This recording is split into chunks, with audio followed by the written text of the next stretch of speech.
Yeah. So when, coming to America and you're 21 years old, you're in college, you're learning English, you're learning Latin, anatomy and physiology, how did you manage your stress? I'm sure you were a little bit stressed, right? Very much so. So things I did, well, working out, I think that definitely, increase your endorphins, just put your mindset to the level of, okay, I can do this. So working out definitely helped me out. I did a lot of yoga. I still do. I'm a yoga practitioner. I think yoga comes with not just working out portion, but it's like a meditation for me. So yoga was really helpful. Of course, good quality group of friends who's going through the same thing. I think that's really helpful as well. Um, what else? Lots of prayers, of course. Jesus, please just help me to pass this test. Literally, that was my prayer. Literally, yeah. What else? Those are the main thing, really. And then, of course, family support. Um, having FaceTime. Wait, at that time we didn't have FaceTime, didn't we? Probably Skype. Skype. That's right. Yes, Skype. Yeah, with parents every week, kind of checking each other, and then just like mental support. I think that was really helpful. Yeah, I think those are the main thing, really. Those are good. I didn't know that you do yoga. Really? Oh wait, we didn't talk about this, huh? Why don't we go to yoga together? I Oh go my every God, day. seriously? I've been doing yoga for over 20 years, Yeah. since before I could drive a car, and it really keeps me grounded and centered. And when I'm on the yoga mat, it's just me and the yoga mat and my body. And I keep trying to convince my husband he needs to come to yoga with me. But men, they act like they're so strong, but because they're not so flexible, they chicken out. Chicken out. Chicken out is a great phrasal verb, by the way. Yes. Chicken out means so chicken, buck, buck, chicken. It means to be afraid and not do something. So because yoga requires slow movement and breathing, and you have to be flexible. Wait, this is my flexible. Oh wait, this is flexible. Because you have to be flexible, and that's difficult for men. A lot of men chicken out and they don't want to do yoga. But we should go to yoga sometime. Yeah, let's bring our husbands. That'll be so funny. Oh yeah, bring Mickey. So your brother, is he in Korea right now? He's in Texas. Oh, he is? Yeah, he went to Korea but came back. Okay. And is he older or younger than you? He's 5 years younger than me. Okay.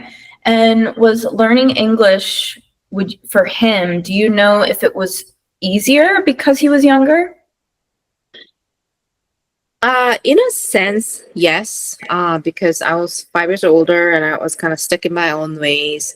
But ironically, I did a little bit better job just because I try to intentionally make American friends.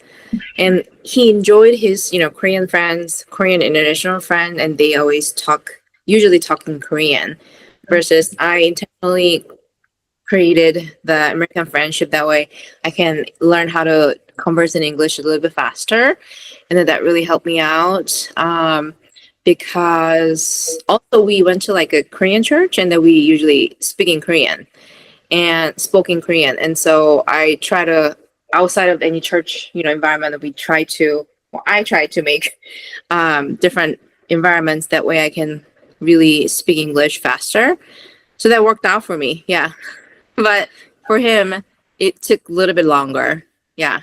I'm so surprised that you claim to be an introvert. if you don't know what an introvert is, it is the opposite of an extrovert. An introvert is someone who socially, so when they have an opportunity to meet friends, they would rather stay home. Yeah. That's an introvert. And an extrovert is someone who always wants to socialize. So you must have been really motivated to improve your English then, because you were outside of your comfort zone. Definitely. And honestly, there's Korean saying, 맨 땅에 헤딩 박어? Or like, 맨 땅에 머리 박어. Have you heard that term before? No. That's what I felt like because I'm learning English. It's like you're hitting your head to the ground. I don't know what's the similar meaning in English. I just felt like I didn't have a choice but to do my best to learn this language. That way I can stay here. I'm curious if your brother has a similar Southern twang. That's a great question. I don't think he does. Maybe we should ask your husband, because you didn't think you had a twang either. Right? True. Okay, yeah. And he works in tech, right? Or IT, or like engineering. He studied computer science, but he's not using that skill set. He is in sales right now. Oh. Sales. Uh-huh. Is he in sales for that specific industry still? Not necessarily. He wants to, but his status is green card. Wait, no, he's not. He's trying to apply for green card. Okay. So whichever company that agreed that his request, he went with it, basically. So they have to accept him as an employee with a certain type of work visa?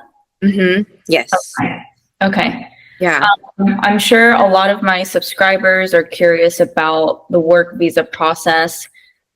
We don't have to go too much into detail, but how long does it take normally to get approved for the work visa and then to receive it after applying?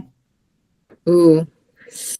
I'm not the best person to answer because I never had to do work visa, but I believe once you have applied, like several years. This visa, I think 6 months, probably to a year. Okay.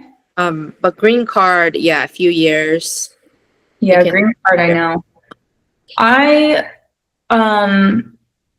I actually became a US citizen not too long ago. Really? It's so weird. I mean, for now it feels like a long ago. But I got my citizenship, I think, right around the time of getting my driver's license. Oh. Which is a long time ago because I'm 36 now, so I guess that's a long time ago. But if you think about, I came to America when I was 1, and then I got my green card, and then I got naturalized, which I believe just means because my parents passed the exam and they got their citizenship, I was able to get my citizenship. And that whole approval process took up until my late teen, early adulthood. Oh, wow. That is a long time. Yeah. And maybe my parents procrastinated. Or maybe it really took that long. But yeah, I'm sure nowadays it's a little bit more difficult to get that. Yeah, with new administration. I don't want to discourage anyone. Discourage means to have a disappointment about something, but anything is possible. Okay, well, I'm going to ask you a few rapid fire questions. Okay. So you can tell me, so I'll give you a question and I'll give you two choices and then quickly tell me which choice is best for you. I'll try. This is fun. Strawberries or bananas? Strawberries. Okay. Kimchi or ramen? Okay, I'm gonna fail this exam. Kimchi. Okay. Mountain or beach? Beach. Beach or country? Beach. Okay. So you're a beach person. The color green or the color blue? Blue.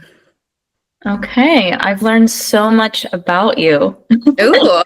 Well, Tehi, thank you so much. Thank you for inviting me. This was so fun. Oh, I'm so glad you enjoyed it. I would love to have you back.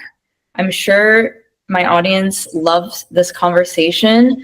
I have so many more questions for you, and I learned a lot about you. So that's great. Your husband, Mickey, was he born in Vietnam?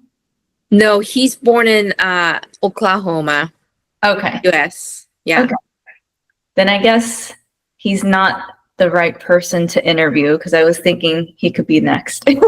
I know. Yeah. He is banana. He looks like Asian on the outside, but he is born here. He's white. Yeah. Yeah. Okay. Well, I really appreciate your time and Thank you. we'll have you back. Okay. Okay. Bye.